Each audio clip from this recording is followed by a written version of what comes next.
안녕하세요. 저는 서울 은평구에 살고 있는 38살의 주부입니다. 저는 남편이 출근을 하면 남편이 차를 타고 출발하는 것을 보고 2층으로 올라가 벨을 누르는데요.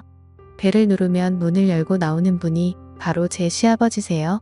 결혼하고 나서 신혼 때부터 저희는 혼자 사는 시아버지와 윗집 아랫집으로 같이 살고 있어요. 저는 사실 제 시아버지와 사랑에 빠졌답니다. 제 시아버지는 오래전 제가 회사를 다닐 때 제가 짝사랑을 하던 선배였어요.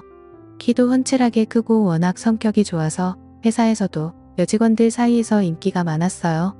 나이는 저보다 17살이 더 많으시지만 저는 제 마음을 잘 알아주고 제가 하는 행동들 하나하나 다 귀엽게 봐주시는 제 시아버지를 사랑하고 있습니다.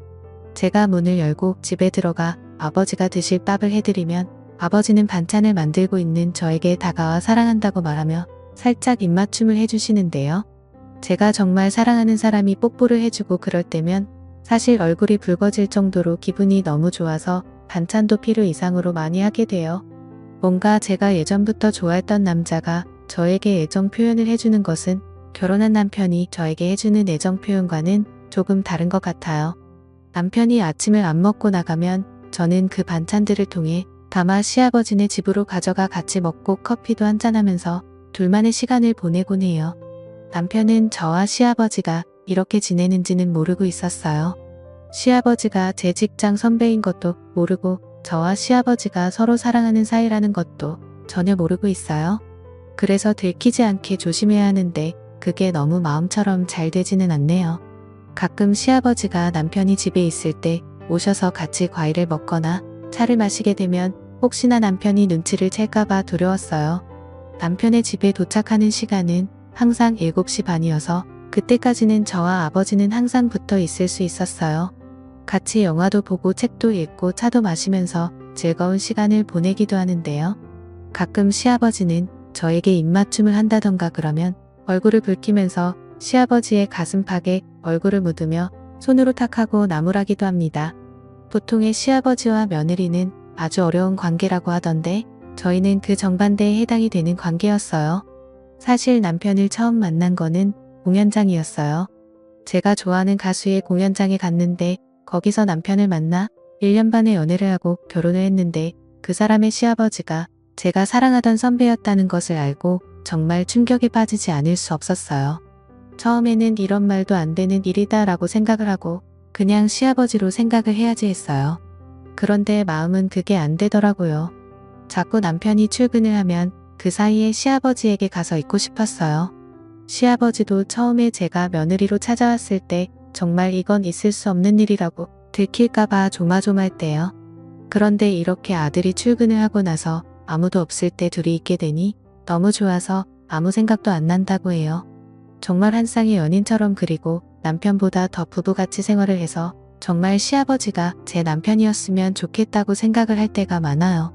그해 여름에 저와 시아버지는 결국 실수를 해버리고 말았어요. 제가 연애 때처럼 시아버지의 집에 가서 문을 열고 들어가서 시아버지가 드실 반찬을 만들어 냉장고에 넣고 혹시 시아버지가 깨셨는지 궁금해서 방으로 들어가 보았어요. 그런데 시아버지는 런닝 하나에 속옷만 입고 주무시고 계셨어요. 저는 그런 아버지를 사랑스러운 눈빛으로 바라보고 있었는데 그때 시아버지가 눈을 뜨고 저를 보는데 그만 저도 모르게 아버지에게 다가가 버렸어요. 그러자 시아버지도 제 속마음을 표출한 것에 호응을 해주셨고요. 그렇게 우리는 사고를 저질러 버렸어요. 저와 시아버지는 그때부터 남편 몰래 만남을 이어오고 있습니다. 처음에는 그냥 너무 사랑해서 한 번만 실수였다라는 생각으로 시작했는데 점차 그런 생각은 없어지고 둘만의 즐거움으로 변해갔어요. 이제는 남편한테 들켜도 상관이 없다는 생각이 들었습니다. 시아버지는 그런 저를 보고 자기는 그런 걸 원하지 않는다고 우리는 더 이상 이렇게 지속이 되면 안 되는 사이라고 말했지만 저는 그 말을 그냥 흘려들었어요. 저는 시아버지와 팔짱을 끼며 하고 싶은 것들을 했어요. 그렇게 계속 저희가 만나고 있다는 것을 남편이 알게 되었어요. 남편이 외근을 가다가 저와 시아버지가 같이 있는 것을 보고 수상하게 생각하여 길을 따라오다가 결국 저희가 같이 호텔로 들어가는 것을 보게 된 거예요. 정말 아니라고 부인할 수 없는 증거를 잡히게 된 거예요. 남편은 호텔에서 저와 아버지를 보고 저는 잘못했다고 무릎을 꿇고 울면서 빌었지만 남편은 받아주지 않았어요. 남편은 도련님과 아가씨에게도 이 사실을 모두 다 말해버렸고 저와 시아버지는 그때부터 지옥이 뭐지 알게 되었어요. 남편은 우리가 사는 아파트부터 시작해서 단지 내에 저와 시아버지가 자기 몰래 쓰레기 같은 불륜을 저질렀다. 남편을 버리고 시아버지와 그딴 만남을 한 추악한 여자다 등등 소문을 퍼뜨리고 다녔고 밖에 나갈 때마다 사람들의 수군거림과 조롱과 멸시를 들어야 하는 비참함을 느끼게 해주었습니다. 저는 그런 말을 들어도 그냥 참을 수 있었지만 제가 사랑하는 제 시아버지가 그런 말을 듣는 것이 너무나도 참혹하고 지옥보다 더 고통스러웠습니다. 입소문이 한번 퍼지니까 정말 무서울 정도로 빨리 퍼지고 또 넓게 퍼지더군요. 저희가 사는 아파트 단지뿐만이 아니라 그 옆에 있는 아파트 단지에도 이런 사실이 퍼지면서 어딜 가나 바람핀 여자라고 소문이 돌았어요. 고작 앞에 있는 편의점에 가도 편의점 알바생과 주인이 저를 이상한 여자로 보고 뒤에서 수근수근 대는데 정말 창피하고 얼굴을 못 들고 다니겠어요. 저는 남편에게 차라리 이혼을 해달라고 요구를 했습니다. 이러는 거 너무 힘들고 정신적으로 너무 스트레스를 받는 거는 둘 다 똑같으니까 서로를 위해서 이혼을 하자고 했습니다. 그런데 남편은 이혼을 안 해주겠다고 했습니다. 지금 자기가 이혼을 해주면 자기만 머저리처럼 저를 위해 돈 벌어다 준 것밖에 안 된다고 자기보다 더 고통을 받아야 한다고 했습니다. 저는 그 말에 눈물을 흘리면서 정말 잘못했다고 하며 무릎을 꿇고 빌었지만 소용이 없었습니다. 그 후 저는 집 말고는 아무데도 나가지를 못했습니다. 마트를 가도 사람들이 쳐다보고 뒷담화를 하는 사람들이 있고 미용실에 가서 머리를 다듬으려 해도 저 같은 쓰레기는 받아주지 않는다고 나가라고 그러니까 정말 집 밖에 나갈 수가 없었습니다. 시아버지도 그런 저를 보듬어 주시지 못했습니다. 이미 소문이 나서 자기도 저를 보살펴 줄 처지가 안 되고 지금도 저랑 같이 있게 되면 자신도 아들에게 쫓겨나게 생겼기 때문입니다. 시아버지는 저에게 문자로 더 이상 자신의 집으로 오지 않는 것이 저에게 좋다고 말하자 저는 그런 시아버지에게 너무 배신감을 느끼고 자기를 버렸다는 생각에 눈물이 났습니다.